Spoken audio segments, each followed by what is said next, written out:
এটা আমি ডিসকাস কৰিম কুলম্বছ ল কুলম্বছ ল হয় কি আসলে কুলম্বছ লক আমি এনেকৈ লিখিব পাৰিম কুলম্বৰ সূত্ৰ দুডাল আধান when two charges ওচৰলৈকে যেতিয়া থাকিব তেতিয়া ইহঁতৰ মাজত এটা বৈদ্যুতিক বলৰ সৃষ্টি হ'ব electric force when two charges are near they exert electric force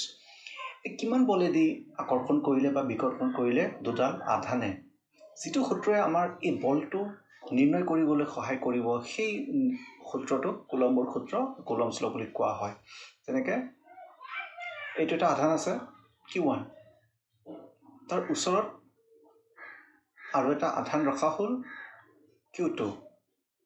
সিহঁতৰ দুটাৰ মাজত দূৰত্ব আছে r ডিও দিব পৰা যায় xও দিব পৰা যায় আমি কিতাপৰ মতে r বুলি লৈছো এতিয়া q1 আৰু q2 দুটাতে আধান আছে দুটাতে এই চাৰ্জ যেটো কম আছে সো এই দুটাৰ নিজস্ব আধানৰ বাবে ইহঁতৰ মাজত এটা বলে সৃষ্টি কৰিব এই যেটো বল এই দুটাৰ মাজত যেটো বলটো এই দুটা আধানৰ মানৰ পূৰণফলৰ সমানুপাতিক force proportional to product of the two charges আৰু যিমান আঁতৰাই লৈ গৈ থাকিম তিমানে বলটো কমি গৈ থাকিব force inversely proportional to r square এই দুটা ক্ৰিয়াৰ এই দুটা কি কাৰকৰ ওপৰতে নিৰ্ভৰ কৰিব q1 আৰু q2 ৰ মাজত ইলেক্ট্ৰিক ফোর্সটো এই দুটা যেতিয়া আমি মিলাবলৈ যাম তেতিয়া আমি পাম f proportional to q1 q2 by r square তো এইটো হল কুলম্বৰ সূত্ৰ এতিয়া আমি এই সমানুপাতিক চিনটো ৰাখিলেতো নহব আমি এটা ইয়াতে কনস্ট্যান্ট এটা লগাই দিব লাগিব কনস্ট্যান্টটো আমি f equal to some constant k দিলু থাকিলে কি f equal to k q1 q2 by r square এই বলটো f হল এই দুটাৰ মাজত q1 আৰু q2 ৰ মাজত বৈদ্যুতিক বল এটা k ৰ মান এটা ধৰি লোৱা হৈছে বা আমি পৰীক্ষাৰ দ্বাৰা গম পাইছো k ৰ মানটো হ'ব k equal to 1 by 4 pi epsilon naught k equal to 1 by 4 pi epsilon naught এই প্ৰতিটো টাৰ্ম এই প্ৰতিটো শব্দ আমি অলপমান বেলেগ বেলেগকৈ আলোচনা কৰিব লাগিব তেন্তে আমি যদি একেবাৰে স্লাইড শো মতে যাবলৈ চেষ্টা কৰো তেতিয়া চাব পাৰিবা দুটাল আধান আছে q1 q2 দুটাৰ মাজত ফোৰ্স ক্ৰিয়া কৰিব আকৌ চাই লোৱা q1 q2 আছে দুটাৰ মাজত এটা বলে ক্ৰিয়া কৰিব আৰু এই বলটোৰ যিমান মান হ'ব হেতু আমাৰ কুলম্বৰ সূত্ৰই দিব electric force between two charges is directly proportional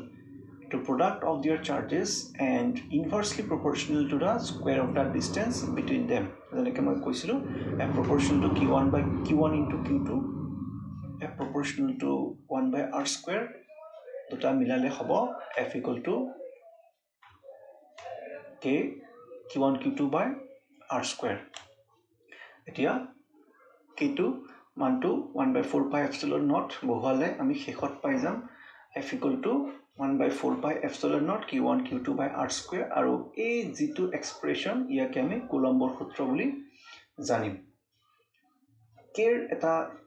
SI এককত এটা নিৰ্দিষ্ট মান আছে আমি বেলেগ একক চাবলৈ নাযাও আমাৰ আলোচনা কৰিব লাগে একমাত্ৰ SI এককে so k equal to 1 by 4 pi epsilon naught ইয়াৰ মানটো যদি আমি হিসাব কৰিবলৈ যাও আমি ভ্যালুটো পাম 9 into 10 to the power 9 newton meter square per coulomb square এই এককটো পৰীক্ষাত আহে মনত ৰাখিলে হ'ল আৰু এই যেটো k ৰ মানটো 1 by 4 pi epsilon naught সম্পূৰ্ণ বস্তুটোৰ মানটো এডাল হয় এটো আমি মুখস্থ ৰাখিব লাগিব হেতু কিবা এটা অংকত বা নিউমেৰিকেলত হেতুৰ ভ্যালুটো দিয়া নাথাকে আমি যেনেকৈ g ৰ মানটো 9.8 বুলি আমি জানো মনত থাকে তেনেকৈ k ৰ মানটো মনত ৰাখিব লাগে epsilon naught hall 8.854 into 10 to the power minus 12 newton inverse meter inverse square coulomb square ইয়াকে কোৱা হয় ইলেক্ট্ৰিক পাৰমিটিভিটি অফ ফ্ৰী স্পেস তাৰ মানে শূন্য বা বায়ুৰ বৈদ্যুতিক প্ৰৱেশতা এটোৰ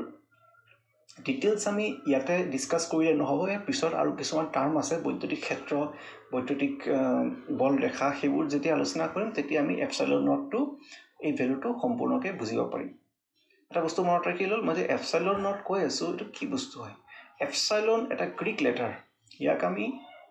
এপচাইলন EPSILON হিচাপে আমি সেইটো উচ্চাৰণ কৰিম।